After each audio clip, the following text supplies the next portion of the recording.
All right, ladies and gentlemen, traders, welcome back to another Relentless recap. How are you guys doing on this fine Monday afternoon? Hopefully, you guys are feeling good and hopefully, you had a decent day in the markets. I know we did have a little bit of craziness here with the overall market being down so much, but as you guys know, whenever there's a bigger drop, sometimes that does present an opportunity for the bounce. And so, shout out to everyone in the Discord. We did have maybe about 60-70% of our traders today indulge into some of the large cap stocks like Tesla, which did give a massive bounce from about, I believe, 180. Let's enlarge this a little bit. I believe from 180 or so, all the way from 180 to 200 in just one day. I mean, this is absolutely impressive. So we had some guys in the chat trade large cap stocks, Nvidia, Tesla. Some people watching at UVIX. Is it UVIX? UVI, yeah. The the what is it called? The ETF, right? So it was a very wild day, but Relentless stuck to his guns, stuck to the small cap land, and ended up looking at stock MLGO, or excuse me, MGOL, MGOL. MLGO is a different stock. Today we had MGOL. And what really got me enticed on this one was the first candle. The first 1 minute of this thing was absolutely impressive, going from about 358 to a high of 405. And you know what? I was super close to capturing a lot of this move on the first candle. My very first trade, I think, came at 65. No, 63. So I'm watching at this thing into the open, and I'm watching to see if it's going to be able to base out and then curl up. And we had a low of 58. And I'm like, you know what? I think it might be bottoming. And my instinct was right. Now, what happened is that I was expecting there to be immediate follow through. Because we know how quickly these stocks can come down, start to develop little bit of a bottom, and then just immediately collapse after that again, dropping, in this case, maybe like 350, 345. So when I got long, I gave it a couple seconds, and I'm buying in a place, remember, where I think there should be like an immediate and automatic move. So I'm in, and like there's nothing happening. So I sold, and then maybe about 3, 4 more seconds after I got out. So I really needed to hold that trade for, let's say, a grand total of like 10 seconds. This thing took off, man. This thing ripped up, absolutely ripped up here to four. I mean, just absolutely beautiful move. And I think that was honestly the trade of the day. From there, it was a little wild. We had a pullback down to 71, and then it ended up bouncing up to 96. From there, we got the 1 minute candle to make a new high, which did go to 425. So ultimately, this was decent opportunity, right? The first pullback that we had after the move up, a little aggressive, but from 425, we had a low of 86. And this is another area. So, it's another area where I essentially got chopped out, right? So let's make sure to show the other chart some love here. Let's just get everything zoomed in. We got the 3 minute, we got the 1, we got the 5. So I bought this dip at 92. And this is one of those areas where I'm not going to be willing to get back in. So time 9:36. If we're to come up a little bit, I got back in on this area here, 35. This is before the drop. So at the drop right here, I'm in at 2,000 shares at 91. And it's one of these areas where I needed to be a little bit more disciplined holding longer, right? I think I'm in at 91. I'm out. I'm back in at 92 and I'm out at 91. And so it's like, I'm dabbling at 91 area. It does pull back that second time, I believe. And I needed to be more aggressive to get back in to then hold for the move back up. I can't remember if the second trade was on the way up or if it still didn't go down for. I can't remember exactly, but I want to say I needed to get back in lower to then ride the wave up, right? Be more willing to buy back if I don't, capture the dip accurately the first time. So some people might say, hey, Relentless, you're in at 91. The low's at 86. It's just a couple cents. Why didn't you hold? Well, in the moment, real time, we never know what the bottom is going to be. And I didn't know if we were going to drop all the way to 80 or 78, 77 before bouncing, or if the bounce might have came very tight below 90. So the idea was me trying to cut the trade quickly, tight, stop, to then get back in at a lower average. But the stock bounced up so fast from that low. Again, I needed to be more willing to buy back lower rather than, hey, I'm going to give it time to see if it bases out. Because, some days what happens, we'll go sideways in this area for like a candle or two. And it really lets you know, okay, this is kind of where we're seeing the support. Other days we come down quickly like this and then right back up. And so this one was like right back up. So it's like if you didn't buy that area down there and held it, 89, 90, 91, 92, then you kind of missed the trade. And so the good thing when we base out is that I can always utilize that as my risk, a couple cents, below the level. So we did unfortunately miss that trade. And this is another example, right? We did get the move before we get over here, but we got the move up. Let's see, high was at 19. Right here, I started to experience a ton of lag, sadly. Like my orders were just sitting there on the screen, not selling. Today is one of those days. Thinkorswim had a lot of issues. A lot of traders had trouble. People couldn't sell their positions. I mean, just a lot was happening. So, I'm grateful at least the shares got filled. Some people, they couldn't log in. It was one of those type of days where we have technical and broker issues. So, I guess I kind of had it easy. So I'm not going to even complain. But this thing did give a beautiful move. It gave a beautiful move. I think we got up to like 430 at 941. I think we got up to about 430. Let's see. I was trying for the breakout, in anticipation of the move, what was getting chopped out and losing against the spread. So, trying at 20, not great out at 13. And this is kind of what happened to us. There were a lot of paper cuts, looking for that move through 420. Right here, we try it again. We're in at 13. We're selling at 16, 19, right below the resistance. You can see a bulk of the position is still filled right back and even below. Is this all in one trade? I can't tell if I sold half. Maybe I might have sold half. Okay, maybe I might have sold half and then sold the other half. If not, it might have just been one of those laggy trades. So we can check on this, like at 941. Let's just pull up the archive here quickly. At 941. Just so we can show a quick example of one of these laggier trades.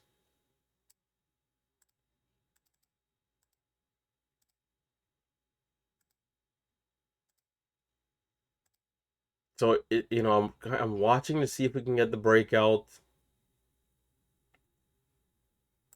Oh, is that it? Hold on, let's see. Let's go back. So there's a 10,000 share bid at 07. We start to push up, so there's some buying coming in. I'm long at 12. Okay, so okay, it looks like I tried to sell for break even, but the order's there, and the order's still there, and the order's still there, and the order's still there. So what this does, when this type of thing starts to happen, it's like it throws me out of whack, it throws me out of rhythm. Instead of me trying to buy back again at 12 for the breakout one more time, it's like I have to sit on my hands. So if the stock did go right there through 20 and got to 30, 40, consider me capturing the breakout goodbye. It's like I would not have been able to get long to be able to even, stand a chance. I canceled there and resold. And that's how I got out the rest of the 800 shares, because it might have still kept like going slowly. Stuff like that is what we were dealing with today. It's like it definitely makes it a little bit more tricky. I don't think that's why I'm red, but it's definitely a factor. All right. So, we didn't get to capture the breakout properly. In fact, let's just kind of skip ahead here. Did it go right away? Yeah, so it did ended up going on this candle. So he didn't get to participate in this breakout. So right here in this situation, I'm going to try to look for the dip, if there's going to be a dip, and then, the continued move. but it doesn't really dip. We're holding 25, so I'm gonna buy 28 area, and I'm gonna try to catch the move over 40. I'm in at 29, but it's already back down just through its own volatility. I'm not gonna be able to get that extra 10 cents. The goal, the hope right here is for me to be in like I am, but the stock is still pushing up, right? That's the aim. Which is why sometimes when you try to sell the ask price, you won't get filled. Like if I threw the order on the ask at 37, 38, 39, I wouldn't have gotten filled because we're already back down at 30, right? So me trying to get that trade is not going to work. And it should have been like a 1 cent gain. Instead, I'm still trying to sell because the fills are not working. And again, this is just going to throw me off again. So I think I canceled and then resold. Let's see. Is that what happened? So I'm selling, selling, selling. Nothing is working.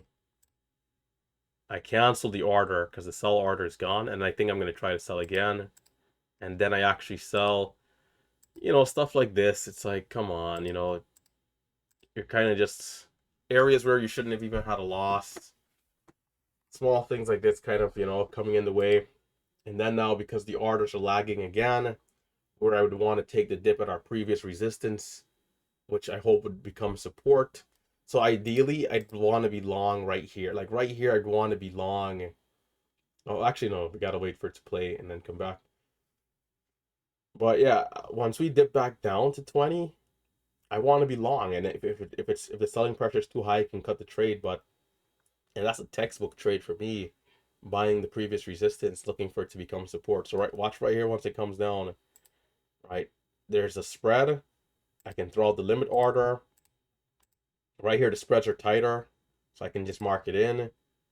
And it's like, you're shaking up by this thing not filling. It's like you're not even paying attention for the entries you should be watching at. If this gets back to 30 here, if I'm in, depending on where it would have gotten filled, if I'm in lower 20s, okay, so now I'm going to try to get long, right? But this is super late compared to where I should have already been in.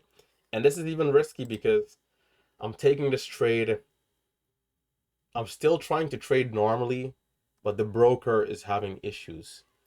To be honest, the responsible thing to do is to just not even trade here. Right there, I should have said that's it on the day, shutting it down. That's the real responsible thing to do, right? And got to do a better job. There's no way I should be, because what happens if this flushes down, and let's say it flushes to 405, and I try to sell for a 15-cent loss, and then nothing is happening, then it flushes to 390, to 380, 350, and I'm the guy that's stuck in there. That could have easily happened if this thing decided to tank, especially knowing that I can't get out quickly. It's like my edge really and truly is gone because I cannot sell instantaneously. So to be honest, well, me still trying to trade here is just like foolish, right? To be quite honest and blunt. And look, and this is a great example. The stock could have flushed out to $4 here. I'm not getting filled. Come on. And to make matters worse, let's see here. How did this play out?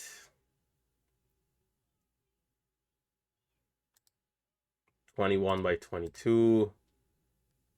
I tried for 21 by 22, but we're gonna open up to 24, so I'm gonna get the fill sadly at 24.99, basically about 25. So even here, this is not a great entry because it'd be better if I'm in on the bids at 21. But I tried for that tighter spread, didn't quite capture it. But in the case it does come down, I want a low, so I tried to exit it quickly to get back in on the lower average.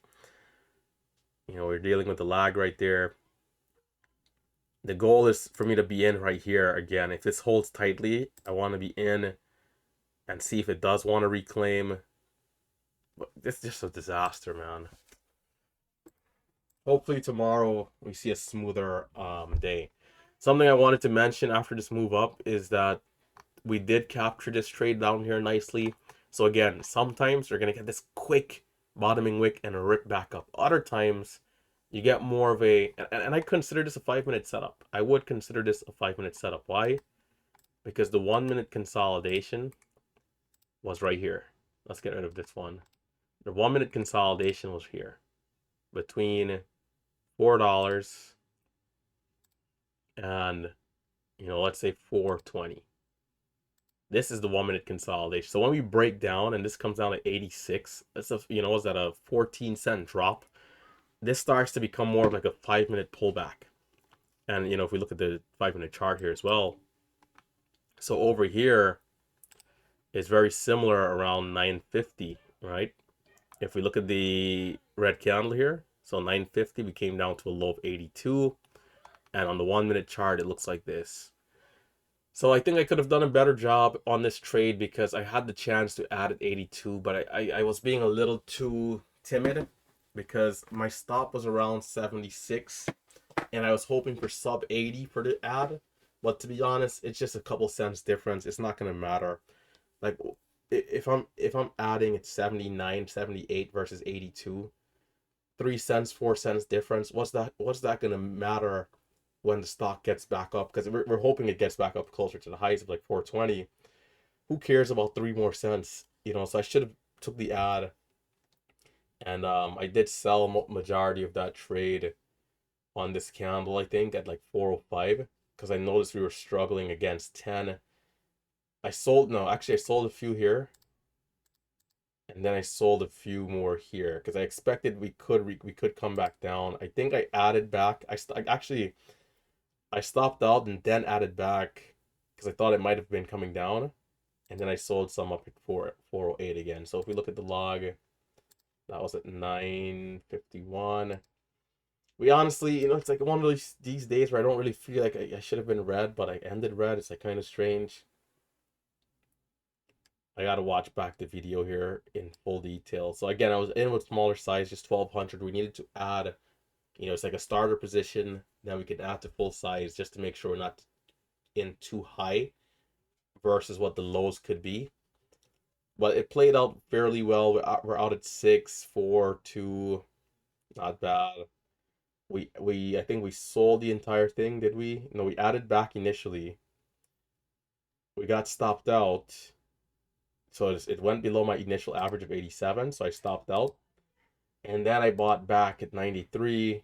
But then again, like my share size, I this is on me. Like I kind of messed up, right? Like my share size was not supposed to be this small, not even for the starter, but I kind of messed up and didn't, when I was selling in increments, I didn't add my share size back properly to its full amount in the active trader. So did leave some money on the table here on these trades, but the dips worked out a little bit better. The scalp trades, is what really got us red because every time we would try for like 310 or 320, we're in at 14, stopping out at like 10, or in at 9, stopping out at like 4.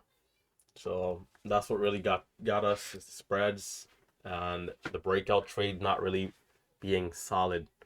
But that was the day, guys. Hit that thumbs up. Remember, coupon code STATION is still active for those of you who are looking to get involved in the classes. We are going to end it at the end of this month. But of course, there's still time. There's still time. Coupon code STATION for those of you guys looking to get involved in MMU. And Marcelo's archives were uploaded super early. I'm going to be sure to watch that to see how he was handling these Tesla trades. Must see TV. I'm gonna post that into the Discord. Must see TV. Also, you guys might want to check your balances because Schwab did make some updates as they filled some orders. Must see TV. Marcelo's archives there on Tesla.